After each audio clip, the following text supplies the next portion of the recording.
I'm with forward Gustav Bankston tonight. Gusty's skate to a 4-4 tie with St. Mary's. Goose, you scored 2 goals tonight, the first one and the fourth one for Gustavus. But going back to last weekend, had a grind-out win on Friday. How are you guys feeling coming into this weekend? I think we're feeling pretty good coming in this weekend, but tonight we played fairly good, but again, not the whole game. We played 40, 50 minutes, and college hockey is not enough. We got to play 60 minutes, and just because of that, they came back and we tied, so we lost a pretty important point there. Talk about your goals. It was the first, and talk about playing with Zach May and Andy Pearson. That kind of the first time that you guys were on a line together, and you seem to be clicking early and often tonight. Yeah, I think we're playing pretty good together. We got speed, we got good hands, and my 2 goals was really a team effort.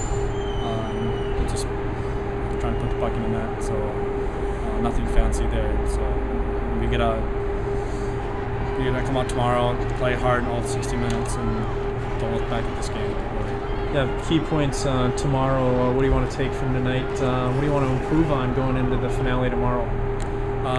We got to make sure we stay tight in D zone. We gave up too many good opportunities there, and so just stay tight and try to play as much O-zone as possible. Offensive play is the best defense, as I say. So. All right. Well, thanks. Good luck tomorrow. I'm with assistant coach Jared Phillips tonight. Coach Phillips, your Gusty skate to a 4-4 tie. You gave up 2 in the third period. Want to just describe that third period, because you got a goal there and it was looking pretty good for a while. No, it really was. That goal really was a big lift for us. It kind of, at the time, felt like a relief. We'd been pressing and weren't able to get anything, and we're having some close calls in our D zone.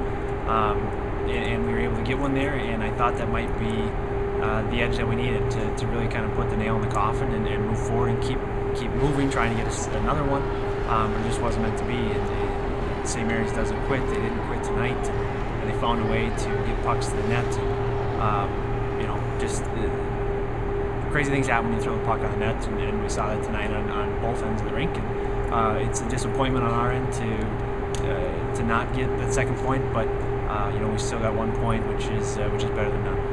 And getting a point tonight, with a tie, that becomes a pretty crucial game tomorrow. Going to Winona. Yeah, it's going to be huge. It's going to be really big. It's 2 points on the line again, so we can get a total of 3. And with how things are shaking out across the league tonight, we don't know how big that's going to be, but we have to get something. We can't come out of there empty-handed, because unfortunately, if we come out of there empty-handed, that might put us on the outside looking in. So tomorrow's going to be very big for us. We're going to have to find a way to come out of there with 2 points, and hopefully we just come and play a complete game tomorrow, and not on for 10 minutes, off for 10 minutes, and things like that.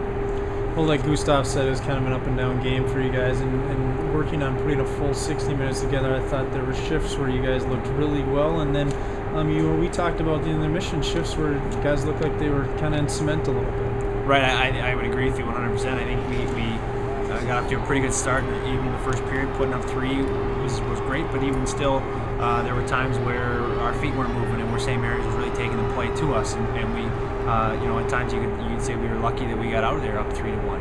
But from that point on, it was unfortunately more of the same, where our feet weren't moving long enough, fast enough, and we weren't able to really sustain anything. And you can look at it, if you take away that first period, we were on the wrong end of that game tonight. Well, now going into tomorrow night, St. Mary's is in a position where they're playing the spoiler now, and they got nothing to lose. How do you attack a game like that and go in? You got the long bus ride tomorrow. What's the game plan? That first period has got to be really important tomorrow night. Yeah, it's going to be key, and that's going to have to be the message that the guys take away from everything tomorrow and tonight, is just that we have to find a way to come out strong in the first period. We can't use the bus excuse, because they just made a long bus trip over here. Everybody has to make a long bus trip down to Winona. So it's really gonna be a gut check here to see what type of players we have, what type of character we have in this group, and see if they can find a way to get off to a good start first off, but then also to really try and take control and gain these 2 points and come out of Winona with a win tomorrow. All right. Well, good luck tomorrow, Coach. Sounds good.